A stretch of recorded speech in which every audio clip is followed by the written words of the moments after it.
नमस्कार, राधे राधे, हर हर महादेव। मैं आपका आचार्य देव। आप सबको हर हर गंगे, भव्य कुंभ, दिव्य कुंभ। जीवन में कुछ लोग लकी होते हैं कि उनके जीवन में ऐसे अवसर आते हैं। आप अपने आप को भाग्यशाली समझिए।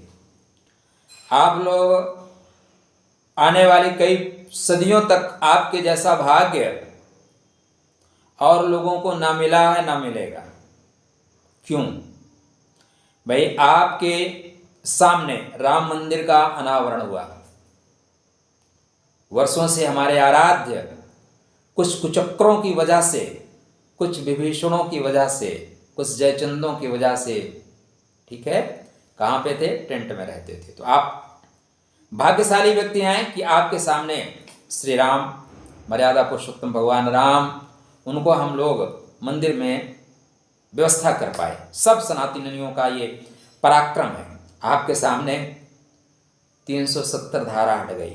आपके सामने दिव्य कुंभ, भव्य कुंभ, पूर्ण कुंभ, अमृत स्नान का पर्व उपस्थित हुआ है,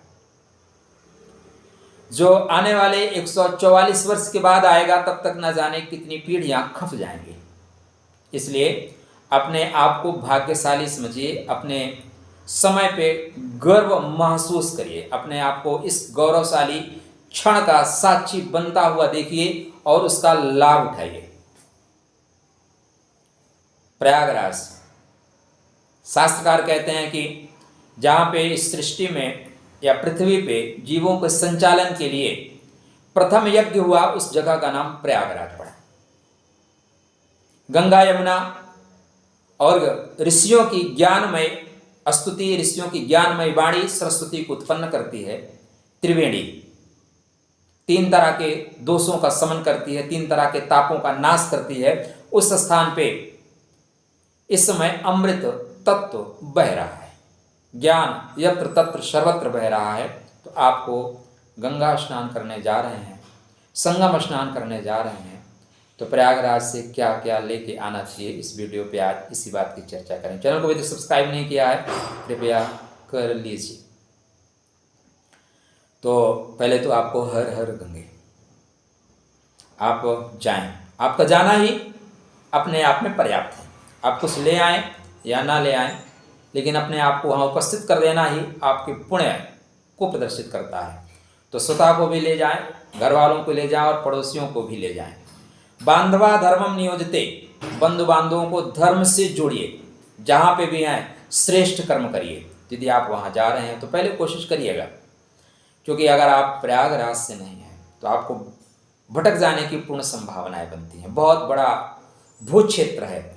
आप महाकुंभ में गए होंगे, हरिद्वार में जाइए, नासिक में जाइए, उज्जैन में जाइए, छोटा सा क्षेत्र है। प्रयागराज का उस एरिया बहुत बड़ा है, 4 पार्टों में बांट दिया गया है। घूमते रह जाइए। तो कोशिश करें कि संगम नोज तक पहुँचे। एक जगह का नाम है संगम नोज, मतलब जहाँ यमुना गंगा ऐसे मिलती हैं। ज़्यादातर क्या हो रहा है कि उधर आपको फाफा, मऊ, झूंसी इस तरह में, क्योंकि इतने ज़्यादा संख्या आ रही है, भीड़ नहीं आ रही है। लोग बोलते हैं बहुत भीड़ है, भीड़ नहीं है, श्रद्धालु हैं। भीड़ जैसा शब्द प्रयोग ना करिए। इतने ज़्यादा श्रद्धालु हैं कि वो वहाँ तक पहुँच नहीं पाते, और श्रद्धा जल को अमृत बना देती है। ठीक, तो आपको गंगा यमुना के बीच में जो एक जगह पड़ती है, जहाँ पे आप हनुमान जी के दर्शन करके सीधे देखें, तो उसको बोलते हैं संगम नोज। वहाँ पे स्नान करने का अगर मौका मिले तो पहुँचें, वरना कहीं पे भी स्नान करें तो स्नान करें। जल अगर संगम नोज का मिलता है तो गंगा जल जरूर लाइए। भाई इस समय अगर आप स्थूल नज़रों से देख रहे हैं तो आपको सामान्यतः लोग नहाते हुए दिखेंगे, किंतु यदि आप वहाँ बैठ जाएं, रात्रि में बैठिए। हमारा तो बचपना बीता है, तो हम तो लगभग 10-12 साल वहीं पे रेती में भ्रमण करते थे। कुछ अनुभव हुआ, लेकिन उम्र बहुत छोटी थी। उम्र उस समय अपरिपक्व थी। अभी फिर चल रहे हैं रेती में बैठेंगे, जो परमात्मा ने चाहा तो बहुत महसूस होगा, लगेगा कि कुछ एनर्जी उतर रही है पानी में, और एनर्जी पानी से ऊपर उठ रही है। यदि साहस है तो बैठिएगा। ये ज़्यादातर भीड़ भाड़ दिन में नहीं, रात्रिकालीन अवस्था में दृष्टिगोचर होती हैं। ना जाने किस रूप में नारायण मिल जाएं। तो पहला गंगा जल लेके आइए वहाँ से, वहाँ की पवित्रतम रेती, उस पर पता नहीं कौन कौन ऋषि कौन कौन महात्मा ने पैर रखा है, तो थोड़ा सा रेती पवित्रतम मिट्टी, ठीक है ना। हम तो बोलते हैं ना कि मिट्टी चंदन है, तो वहाँ की मिट्टी चंदन है। तो प्रयागराज की थोड़ी सी मिट्टी लेके आइएगा, रेती लेके आइएगा गंगा यमुना के तट से। यदि आप अक्षयवट जाते हैं, अगर कोई गिरा हुआ पत्ता मिल जाता है, आप लकी होंगे, आप भाग्यशाली होंगे यदि आपको अक्षयवट का पत्ता मिल जाए तो। इस समय मिलना मुश्किल है, शेष समय मिल जाएगा, तो आप लेके आइएगा। आप हनुमान जी जा रहे हैं, लेटे हुए हनुमान जी के पास, बड़े हनुमान जी के पास, तो उनको जो वो लगाया जाता है, सिंदूर चढ़ाया जाता है, सामान्यतः वही सिंदूर निकाल के बाहर जो मंडप का बना है पिलर, वहीं पे लगा दिया जाता है।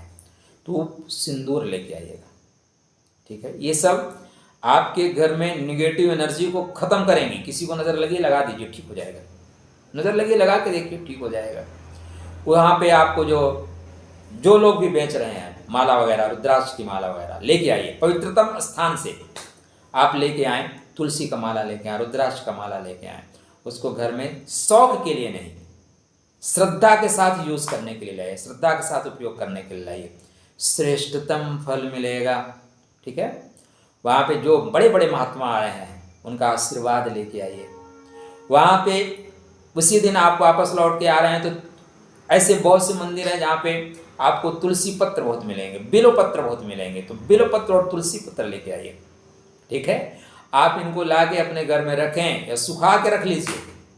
गंगा जल तो ऐसे रख सकते हैं, रेती डिब्बे में रख सकते हैं, और तुलसी दल बिल्व पत्र सुखा के रख लीजिए। जब भी जीवन में या कुछ ऐसी परेशानियां आएँ, आप उनका उपयोग करके देखें, आपको स्थिरता मिलेगी, आपकी एनर्जी लेवल बहुत हाई रहेगी, नकारात्मक एनर्जी धीरे धीरे खत्म हो जाएगी। बहुत भाग दौड़ या आपाधापी का प्रयास मत करिएगा। परमात्मा के दर पे या उस जगह पे आपको जो भी कुछ मिलता है, पत्रम पुष्पम फलम तोयम, श्रद्धा के साथ जो मिले ले लीजिएगा। इन सारे चीज़ों में श्रद्धा सबसे इंपॉर्टेंट है। श्रद्धावानम लभते ज्ञानम। अगर आपकी श्रद्धा है तो फिर खम्भ से भगवान प्रकट हो जाते हैं, और आपकी श्रद्धा नहीं है तो नारायण सामने समक्ष होंगे और आप पहचान नहीं पाएंगे। आप उनको भी साधु समझ लेंगे या बोलेंगे अरे ये तो मांगते रहते हैं। सदैव याद रखिएगा, ना जाने किस रूप में नारायण मिल जाएं। इसलिए अगर आपके सामने कोई आता है तो अपनी सामर्थ्य के अनुसार उनको दे के प्रणाम करो। नहीं आता तब भी उनको प्रणाम करो, प्रभु नहीं दे सकता, क्षमता नहीं है, आप आशीर्वाद दीजिए कि क्षमता युक्त हो जाऊं, फिर सब कुछ आपको समर्पित है। आप करके देखिए, आनंद आ जाएगा। तो प्रयागराज की यात्रा आपके लिए सफल हो, सफल हो, मंगलमय हो। वहाँ पे जा रहे हैं, 3 चीज़ों को लेके आए, शेष सब। राधे राधे, जय गंगा माता की।